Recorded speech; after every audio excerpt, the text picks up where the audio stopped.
Should we talk about Mogul Money Live? So Mogul Money Live, I think everyone here has probably already seen it. If you watch me live, you probably know what it is. But Pokimane tweeted at me because she answered about which food has couscous as their national dish.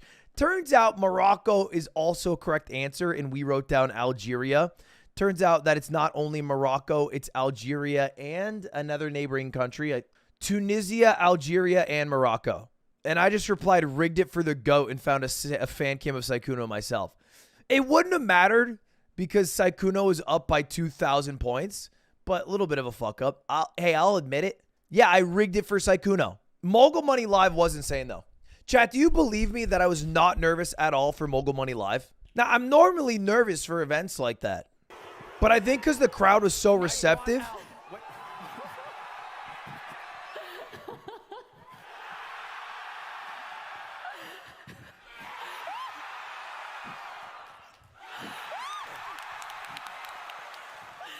I mean, come on. They're cheering at Mizkif doing this. A day after he said he would go to Saudi Arabia. There's no missing with that crowd. So part of the reason I was very confident is because we booked the theater the day before the show, and I did a rehearsal. And I went through every single board, not the entire board, but I would do like, half of them. And that's what Shake Drizzle, my YouTube editor's profile picture is. But like I went through the entire board and Shake Drizzle was Pokimane, and then like other BTS staff were other contestants, and we had everything down. It was all cash. The only thing I was kind of worried about is the day of the show. I told everyone to get there between 5 p.m. and 6 p.m. The day before XQC was supposed to fly in, he missed his flight. A little nerve-wracking, but I talked to his manager, and he confirmed that a million times XQC would fly in the day up. He ends up making it. He tweets out about how he has his blankies on the plane, and he's really happy, which is great. But then I'm sitting there at 6 o'clock, and I don't see him. 6:30, and I don't see him. 6:50, and I don't see him. And finally at 6:55, bear in mind the stream goes live at 7 with us in the curtain opening. He shows up. 5 minutes before we were supposed to go live, 5,000 people in the audience. That was a little stressful. That was stressful. And then this was kind of crazy. I was running around the entire day before because I had to do the meet and greet. And I met a lot of you guys, which went really well, I thought. But I was going too long. Because I had to meet 140 people in an hour, which if you think about it means you have less than 30 seconds per person in an hour. So I didn't have as much time right before the show that I wanted. So right after I do the meet and greets, I run to go, because we have this backstage little bar area, to go see everyone and say hi, take one shot, which is something I took from Jerma, the GOAT. Jerma does his things before productions where he has like a small baby shot of vodka that everybody takes as a cheers, skull. So I wanted to do that. I really wanted to keep that tradition going because I really loved when Jerma did that. But as I try to go backstage, the security guard says, "Where's your pass?" And I was like, what do you mean? It's just like, well, you need your pass to come back here. It's an exclusive area. It's private. And I'm like looking at my phone bank account on how much we have spent for this venue and on everything here. And I'm like, what? What do you mean? And they wouldn't let me backstage. I paid for everything. So I have to run. I have to steal someone else's pass and then go backstage. I get back there. And what do I see? Mizkif and Soda Poppin' drunk out of their minds, chugging alcohol. I'm like, oh no, because they're the surprise people. I thought it'd be really cool if I had one surprise, but I was also stressed because they weren't supposed to go on stage for another hour, 90 minutes from the start. And Soda Pop, and I promise you, I feel like he could barely walk when we started the show. They're drunk as fuck, so I start to get a little stressed. I'm like, hey, don't drink too much. Leslie's panicking. She's super stressed. I try to make a joke to relax her. I'm like, hey, here's what's going to happen. We're going to do board 1, board 2. Then after board 2, there's a fake break, and we're going to show a video of all your guys' fails. And Mrs. is like, oh, the Saudi Arabia clip? And I'm like, yeah, Saudi Arabia clip, blackface for you, soda, and Leslie for you, the guitar clip. Leslie's like, no, don't show the guitar clip. Don't show the guitar clip. I'm like, Leslie, chill. I'm kidding. Now, I didn't talk about this a lot, but the way this originally happened, I think I can pull up the list now. This is what I looked at to determine who I invited to Mogul Money Live. Mogul Money Live was, of course, the 6 champions. So I looked, and all the champions are the yellow. So I invited Schlatt, Cody, Nick, X, Pokey, Connor. Now, Cody Co originally said yes, and we talked about it happening on the podcast, but we never really confirmed the exact date in him saying yes, smiley face. And I bumped him a bunch, and he hard confirmed that he wasn't doing it 5 days before the event. And so I was like, okay, Monka W. That's a bit of a panic. And so I had to find a fill for that.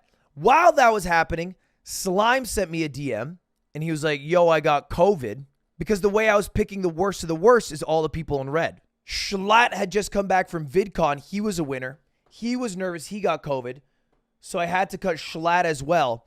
So about 5 days to 3 days before the event, I had 3 guests who could not make it. Now, normally this would be a bit stressful, but I'm a streamer, and I know how streamers operate. Now, obviously, these are extenuating circumstances, but I expected some people to not show up. That's just how it rolls. So I got Saikuno, even though he didn't win because he scored the most points out of anyone, and Pokey originally said no to me. Pokey is famous. Can we admit this? She's very famous. So when I say to Pokimane, I asked her 4 months ago if she wanted to do Mogul Money Live. She was like, in much nicer words, bitch, I got no fucking clue what I'm going to do in 4 months. I cannot say yes to you. But when I asked her 4 days before the event, she was like, bitch, I ain't doing shit. I will see you there. I was like, hell yeah. 1 save. The second one, I was like, yo, Hassan, can you do it? And then he kind of dono-walled me. And then I realized Will Neff is the runner-up for Schlatt and did the third best out of anyone. So it made a lot of sense for Will to do it. When I originally called Will, maybe he doesn't want me to share this story, but I think it's pretty cool. One day before the event, I call Will. I say, yo, Will, I'm doing a show. It's tomorrow. It's at the YouTube Theater in front of 5,000 people. You were a runner-up. Schlatt had to back out. Do you want to do it? And he goes, let me call you back in like an hour. And I'm like, all right. Calls me back. He's like, Ludwig, look, sounds like a great opportunity, but it's a day before the event, and I'm a little too anxious to do it. I was shocked. Because when I get anxious, I think of people like Will Neff, who in my mind are obsidian rock. Unshatterable. Unbeatable, just obelisks of confidence. That's all he protrudes to me. And I was like, hey, no worries. Because I didn't want him to feel bad. I am asking a big favor. I was like, hey, don't worry about it. I will figure it out. I hung up the phone, and immediately I was like, I will not be able to figure this out. Because nothing else makes a lot of sense.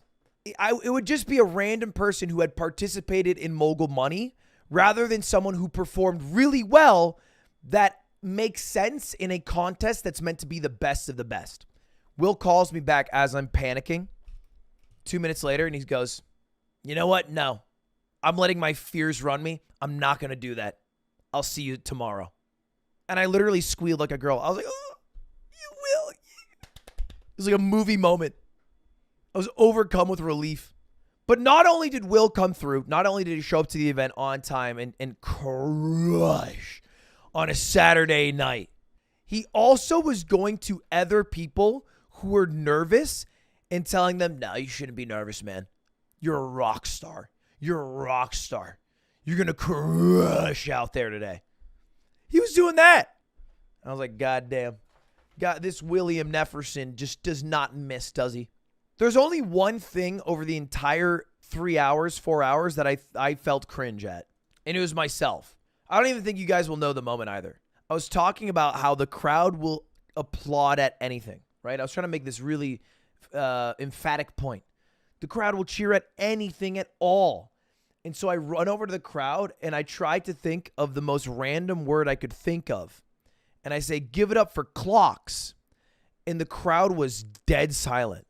And I was like, fair enough, clocks aren't it. So I just walked away in silence. Oh, here's the clock moment. Don't cheer! What are we cheering anymore? Hey, they're over there. That's my boy right there. That's my boy. Give it up for clocks. You see him in the crowd. Nothing. They didn't give it up for clocks. It was the only time they didn't cheer for me. I also met all the mods. I should mention this. I met all the mods who were amazing. It's also here, but I forget her name. It's like America, but it's not. It's like America. Hey, I'm God so bless. sorry. You're watching and cringing somewhere. Oh my God, I forgot about that. I did fuck up her name. Okay, I didn't tell you guys this, but there was a, I got a DM from this girl. Her name's America, I think. And she sends me a message and she goes, hey, it is my boyfriend's birthday. He loves you. He's from Indonesia. He watches you all the time. And can you send us a birthday message? I get this message a lot. I ignore almost all of them. The exact day that I had received this message from her, I won't lie to you guys, I had popped a gummy. And I was reading it and I was overwhelmed with emotion. Not only that she wants her boyfriend to have such a good birthday that she's doing this, but also that she and him watch from Indonesia. Like that was crazy to me. I cannot believe that people are watching me from Indonesia. So that night, I send her a message. I go, yo, what are you guys doing July 2nd? She's like, what? I'm like, yeah, we're going to fly you out and get you a hotel to go watch Mogul Money live in person. And she was like, what? And then I threw her in a group chat with Nick Yingling, who's my personal assistant. And Nick Yingling hooked them the fuck up, which I didn't realize was a big task. Apparently, you can't just come from Indonesia to America all willy-nilly. It's not like coming from the UK. You need a visa. It's like a whole thing. It's a lot of effort. But they went through all of that, and I saw them the day of the show at the meet and greet because we got them the meet and greet pass as well because, of course, I'm not going to fly them out and not meet them. Yeah, it was super tight. And they show up, and I see them there, and they were the sweetest couple ever. Now, don't all DM me. I feel like you're all going to DM me and ask me to fly you out to shit. I got nothing to fly your head asses out to. It's my goddamn birthday. Don't DM me for shit this time. Come on. But it was cool. That was Mogul Money Live in a nutshell. Now, everybody that came to Mogul Money Live was so awesome. The crowd was amazing, obviously. They were so loud we could barely hear each other on stage. The people I met at the meet and greet were super sweet. However, there were two weird fucking people there. Two psychos. Now, one of these there was a video of. Tim, I don't know if you can send it to me, but the other one, there was a way to go from the stage to backstage. Now, we had triple security. We had venue security. We had another security guard team for general security. And then we had personal security just for contestants. We had all that on lockdown. One person had somehow slipped through the actual main stage to the hall where you can see the backstage. This person was deranged and on drugs, PCP. They saw one of the contestants and they started sprinting. And we had this big bodyguard named Luke who was there. I mean, this dude, you don't want to fuck with him. Sees the guy, tackles him. But this guy, it felt like MLB Slugfest 2002, where you get on fire because you have been beamed by a ball too much. He started running through the tackle from Luke, like NFL Blitz style. Nick Allen, who is my president and COO, is like 6'3" motherfucker, hops on him as well, and they take him down, just fucking poof, poof, poof. There's also another video, which I haven't seen yet. I don't know if someone has a link to it. Okay, let me give some context. Everyone is very sweet at the event. There are two weirdos. The one who was trying to sprint backstage, and one other person right after the show ended who got a little too drunk and tried to come up on stage and make the show about them, which obviously that's not what it was. They got stopped by security way before they ever got to the stage. And the security was like, what are you here for? The guy does this on God. He goes, I'm here with Aiden. Then this happens. God damn. Looks like a bunch of butchers bringing a pig to the shop. God damn. God damn it. That's great. Anyway, no Dave Chappelle moment. The security did really fucking well. I was really happy with it. And that was Mogul Money Live.